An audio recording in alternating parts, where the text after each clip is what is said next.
Today's broadcast is brought to you by Campus One Student Residence, where you want to live.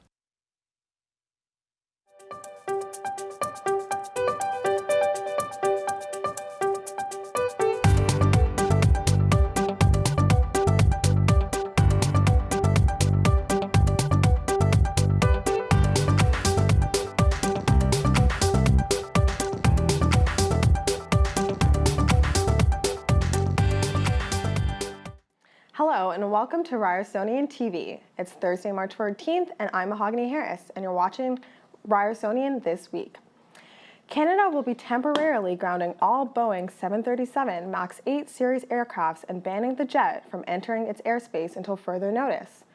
This is following the Ethiopian Airlines crash that killed all 157 passengers, including 18 Canadians, Sunday.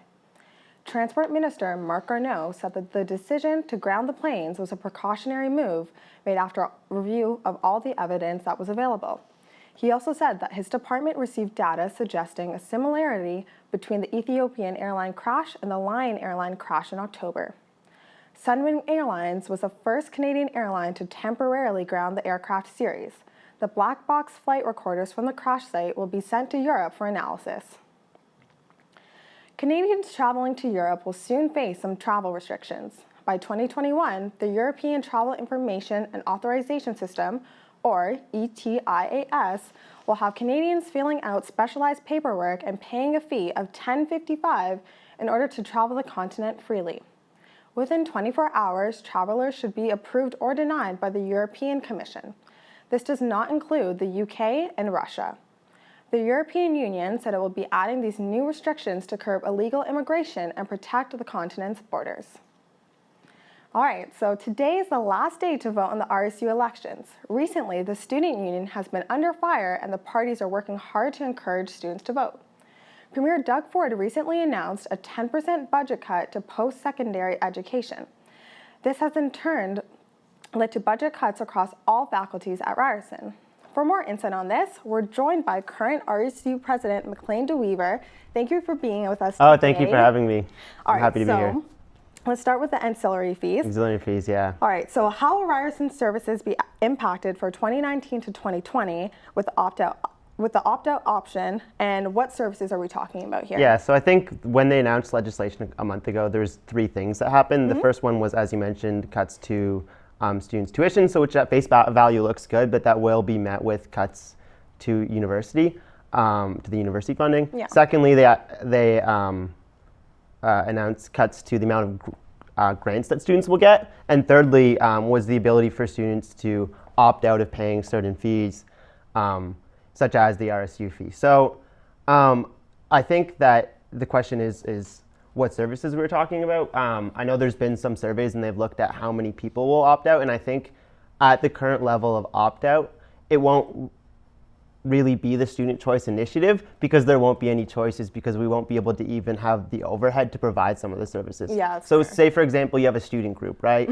You have just the club, and I think most students understand that they interact with the club, but there's also the overhead, so that we have someone who's booking the rooms, we have insurance, we have to pay for the building. Stuff like that is what I'm concerned about, is actually providing the overhead. So I think across the board, we're going to see cuts to student life at Ryerson, cuts to equity service centers if they're not met with additional sources of revenue, and it's going to be broad. And yeah, student life as we know it at Ryerson with this legislation is about to change completely. Yeah, and of course, like, especially with, the end of semester coming, and, when we come back in September, we have, like, we don't have Frosh, but we have, like, our own we have week of welcome, week of welcome. So, like, when the class of, like, not 2019, 2020 group of students come in, how are they going to be affected when? I mean, I think we have to wait to see the legislation to see how it affects, but quite frankly, the reality is that things require money to do. And if we don't have the money, it'll be harder for them to happen. Yeah. And do you think students are educated on this issue? I think that we're working hard to get the message out there. We have a walkout actually next Wednesday from 12 to 2, so everybody should join that. And one of the things we're walking out about is cuts to auxiliary fees. So I think at face value, a lot of students might look at some of the things that they can opt out of. and you know, to think maybe I don't pay for that, but I think we are looking at ways, if it does go through, to mitigate the impact. One of the things that we're hoping for is splitting up our fee. So if students just want a specific thing, they can pay for that. But that still doesn't address the overarching issue, which is how do you pay for our overhead and how do you pay for the actual things. And then the final issue too with opt-out is in our bylaws currently is if you opt out of the RSU fee, does that then mean you still get to vote? Yeah, that's fair. Right, so I think that will also have negative impacts on the way students communicate and interact with student government across Ontario, and I think it could actually polarize them and sort of make matters worse. Yeah, and do you think it'll be the type of opt-out, like you know how we have it with our like our medical coverage? Do you think it'll be the same way, like once you opt out, like there's no way that you can ever kind of opt back in again? So again, that'll be at the discretion of the provincial government. We haven't seen any clarity, and they haven't provided any clarity, and they also haven't given us any time to prepare at all. Yeah. We think it's coming in the budget, but as it currently stands, we have no idea. Okay. But we would hope for that, because I know maybe a student decides that they actually want something. It would be silly if they couldn't opt back in. Yeah, so of course, like the last 3 days, we've seen a bunch of the different slates campaigning around campus. So when students do see them or are approached by them, is there something that they should be kind of looking for, especially if they're super passionate about seeing change on campus? Yeah, so I think one of the refreshing things, or one of the interesting things that I've seen, is that a lot of the main talking point this year seems to be financial transparency, which in most years is not like something that's exciting, gets students exciting. So I think I'm confident that, you know, next year's batch of leadership understands the importance of financial transparency, and that's been something that I've been really hounding on, and that's like probably sounding like a broken record, but like if we're not financially transparent, it's not good. Yeah, and well, speaking of which, with the whole like financial mismanagement scandal, how have you been adjusting, considering that you've had the acting role for about a month now? I mean, there's been a lot of fires to put out, but I think it's been crazy, I'll be honest with you, but I'm just taking each day as it is, and I have my key goals, which are sort of laying the groundwork for next year's whoever is elected to sort of move forward and move on. And in a way, like, it's what happened was really terrible, but I also think that there's an opportunity to take what happened and then actually create a students union that is for students and is accountable to students learn from it, right? And learn from it. Yeah, because I think that this year that was not happening, but then in previous years too, I think that a lot of students feel about the RSU that the RSU is just a group of people who come from Mars and don't really care about them, and that's not really true. But I think the biggest gap has been communication, and then also sometimes, of course, actions speak louder than words, and I think that students are, you know, right to be frustrated this year, and I'm pretty frustrated myself. Like, it's ridiculous, but yeah. So you're not running this time around, Thank obviously.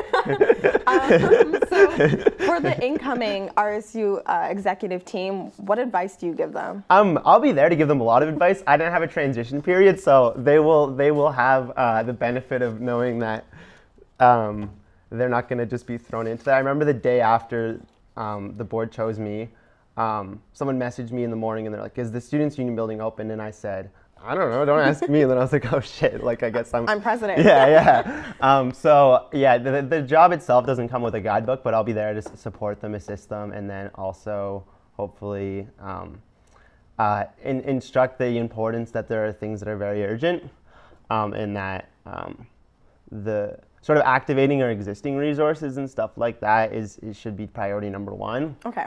Because we do have an organization, and part of that is also just like, you know, having committees meeting again and having like what we already have in place working, and then moving forward from there. Yeah. Yeah. And then last thing, so is there anything that you hope to say like right before the results come out? I would say vote. Like 12% of people voted last year.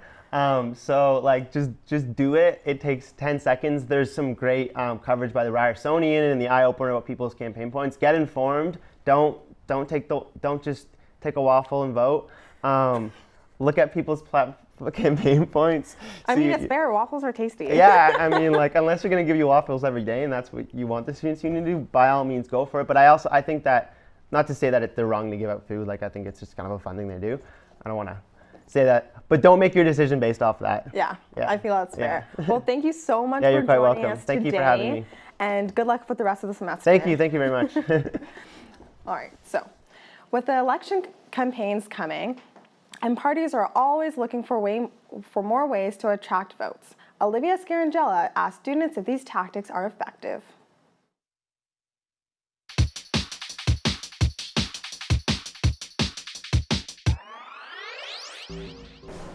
It's that time of year again. Free snacks, coffee, pancakes, and even sometimes t-shirts. But there's a catch. You're encouraged to vote for whoever gives it to you. But are these incentives actually making students want to vote? Or are they just in it for the snacks? Let's see what Ryerson students had to say. It's a good icebreaker, I suppose, rather than just walking up to people on the street with like a pamphlet, because if you're walking down the street, solicitors always kind of scare you away. I mean, you could be offering me $1,000 on the street and I would walk past you. If I'm walking down the halls and I see someone giving out free stuff, obviously I'm more inclined to go and chat with them, if that makes sense. So that's kind of how I see it. I agree. I think it's effective, and honestly it's a fair form of campaigning. They just want to get their message out there, and if that's how they attract listeners, I think it's fine. So I wouldn't go as far as to call it bribery. I would just call it just a handout. You know, it's a pancake, it's a sandwich. I'm not going to say, oh, they bought me, because I feel like it has to be a hell of a lot more to buy someone than just free food. But I do see how it could potentially be an unfair advantage to somebody who couldn't afford, let's say, to be giving out free stuff. I feel like that's just the standard of campaigning. So like I think everyone goes into campaigns knowing that that's what they have to do to get attention. So I think just because everyone has that general understanding that it's not bribery. No, if they give me free food, I'm not going to all of a sudden be swayed to vote for them. If they make a convincing argument along with the food, then yeah, then maybe. And people who've come in and talked to our class without giving away anything, so there's clearly other things they're doing. I just think that's a little component of their overall agenda. Polls close today at 4 p.m. If you haven't had a chance to vote yet, you can do so at Kerr Hall, RCC, The Pod, and Ted Rogers. You can also vote at ryerson.ca. Olivia Scarangella, Ryersonian TV. Cycle Toronto is calling for the city to extend the Bloor Street bike lanes to High Park Avenue. Currently, the bike lanes are 2.4 kilometers long, and Cycle Toronto wants them to be extended to 3.6 kilometers. In a survey, Cycle Toronto found that the Bloor Street bike lane is the busiest lane in North America. The city estimates that over 4,900 cyclists ride along Bloor Street every day. Cycle Toronto is calling on the city to have the extension completed by 2020. It's National Pie Day, the annual celebration of the math symbol. Every year on March 14th, pizza and dessert spots will have many of their items priced for $3.14. So if you're a student on the budget, today is a good day to eat out. But beware, the lines might be long. In other trending topics, news revolving the Jonas Brothers have been all over social media, and old and new fans are happy. Let's take it over to Olivia and Lexi with the story.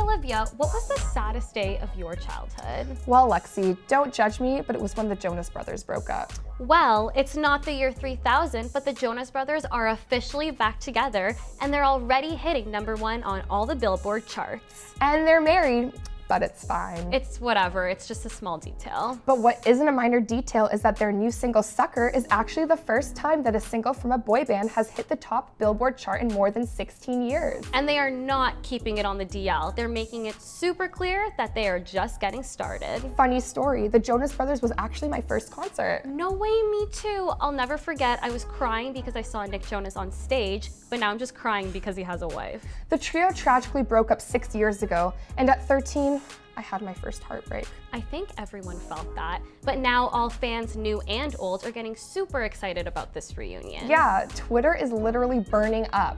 Alexa tweeted, "The Jonas Brothers dropped a single and now I'm re-listening to their jams like it's 2007. Pass me my Razr phone, feed my Tamagotchi, check on my WebKids, and hit play on my VCR for Camp Rock, please." I can relate, Alexa. Those were the simpler days when all I had to worry about was blasting the Jonas Brothers music and checking out my Webkins. I wonder how they're doing. And fans, including myself, are super excited. Kaylin tweeted, "There hasn't been a single day since the Jonas Brothers announced that they're back together that I haven't watched at least one JB video, and I can feel my obsession seeping back in, and I feel alive." Kaylin, I feel you. My obsession is really coming back full force, and I have When You Look Me in the Eyes on repeat, and I know you do too. People are also bringing up some really intense fangirl moments. Marissa tweeted about a time when the Jonas Brothers got in between her and her friend. She said, "I once didn't talk to my best friend for 3 weeks because she stood between Joe and Nick in our meet and greet photo, and I didn't get to tell Nick that I thought that we were destined lovers. The friendship was never the same." Marissa, I'm so sorry about that, but maybe if she didn't stand in between you two, it would have been you instead of Priyanka. Speaking of Priyanka, celebrities are equally excited. Priyanka Chopra has made it clear she's super happy about her hubby's band of brothers getting back together. Okay, but more importantly, can we please address the relationship between John Stamos and Nick Jonas? It seems like Stamos is Nick Jonas' #1 fan. He tweeted, "Had the craziest dream last night," followed by a photo of Stamos hugging a pillow with Nick Jonas' face on it. I don't know about you, Lexi, but I sense a little bromance going on there. I agree. It's no doubt that the Jonas Brothers reunion has taken many people down memory lane. It sure has, and I can't wait to see what else the band has in store for everyone. Ryerson, we want to hear what you have to say. Tweet us at the Ryersonian with the hashtag trending to share your thoughts about the Jonas Brothers. That's it for this week's Trending. Thanks for watching. I'm Lexi Benedict. And I'm Olivia Scarangella. Back to you, Mahogany. The Rams season is coming to an end, and for some players on the Ryerson men's basketball team, this means an end to their varsity career. Lexi Benedict has the story. The basketball court at the Mattamy Athletic Center has seen many triumphs and losses. It's been home to the Ryerson Rams men's basketball team. They've put Ryerson on the map as one of the best teams in the OUA. While most players are looking forward to their next season, some players have to say goodbye. Vujadinovic, arguably one of the most skilled power forwards in the OUA. He does a little bit of everything. He can rebound, he can shoot, he can put the ball on the floor as you see there, and he can finish. Filip Vujadinovic trades in his Rams jersey for a cap and gown at the end of the semester, wrapping up his 5th year at Ryerson.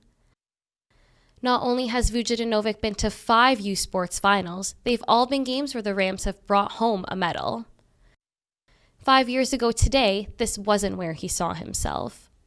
I went from my high school career being highly recruited to barely seeing time on the court my first couple years. I knew me coming into first year, I was thinking, man, 5 years is going to take so long, it's going to be a long journey, but it feels like yesterday that I was moving into res here at Pittman. Then come my 4th and 5th year, I could have been the best power forward in the country according to my coach. So it's just been a big up and down career, but I wouldn't change anything about it. Looking back on his varsity career, he says he's happy he chose Ryerson. I just fell in love with the school, the location, obviously Toronto, and the team was just so welcoming, and it was more than basketball for them here. So I just fell in love with the whole experience in this area. While the next chapter of his life is promising, Vujadinovic is going to miss his routine and teammates. It's bittersweet knowing that I have no more practices, no more workouts, no more time constraints is great. But then at the same time, it's like I don't get to do it over again. That was it. He says his time on the basketball team has shaped him in many ways. Well, I definitely learned about sacrifice, about time management skills that I didn't have before. I was a very lazy guy, I guess you can say, in high school. So having to have practice, study hall, class, traveling, obviously these 2 weeks being gone every day, it matures you a lot quicker than I think if I wasn't on the Rams. Vujadinovic doesn't plan on putting his ball down anytime soon. After graduation, he says his future is full of opportunities in basketball. But he says he wouldn't have reached where he is today without being a Ram. The Ryerson Rams men's basketball team will be back in September to kick off a new season. Lexi Benedict, Ryersonian TV. This past week has been a big one for the Rams, especially the Ryerson Rams women's and men's basketball teams. Let's take it over to Matthew to tell us how we did.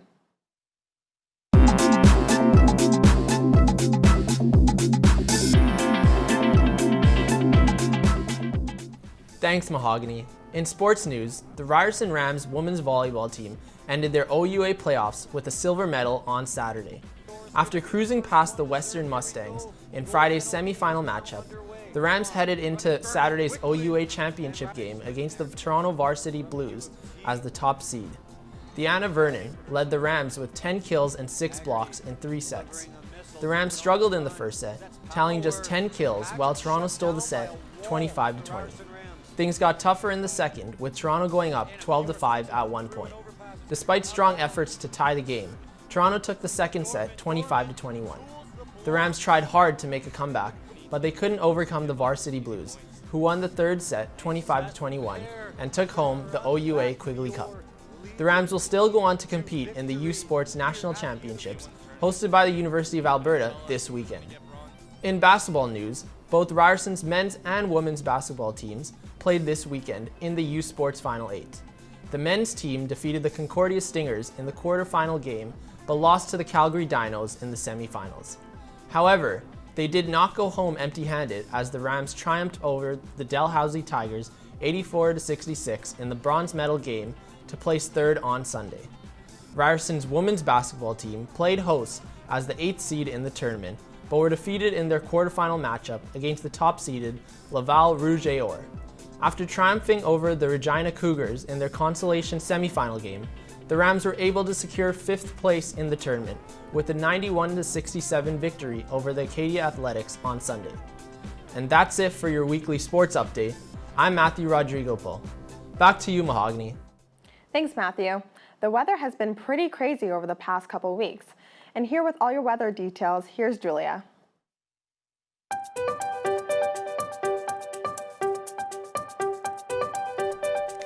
Well, Mahogany, there will be some light rain throughout the day with a risk of thunderstorms going into the evening.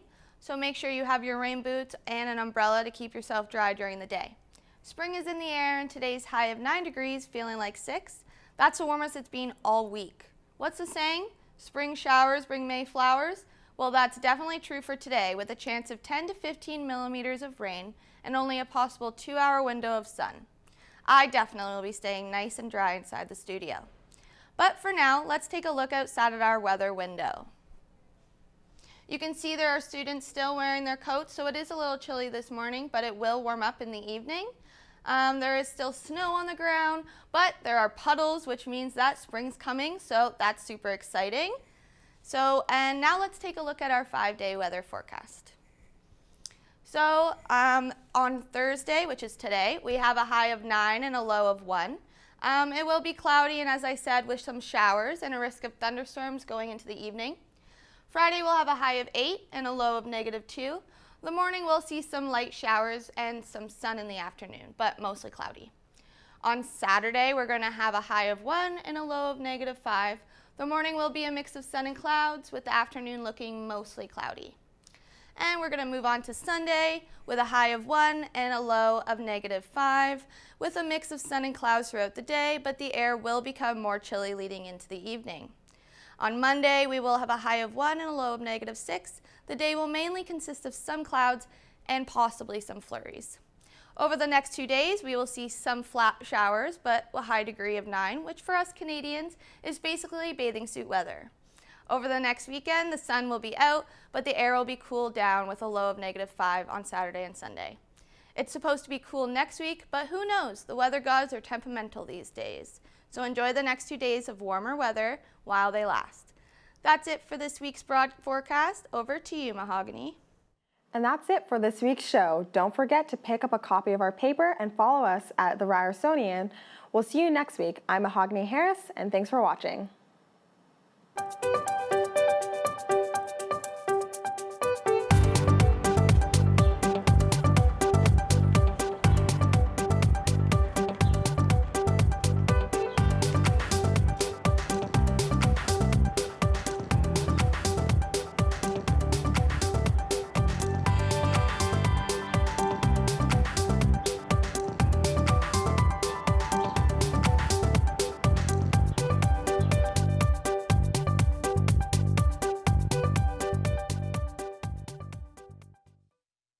Today's show is brought to you by Parkside Student Residence. Extraordinary spaces for extraordinary living.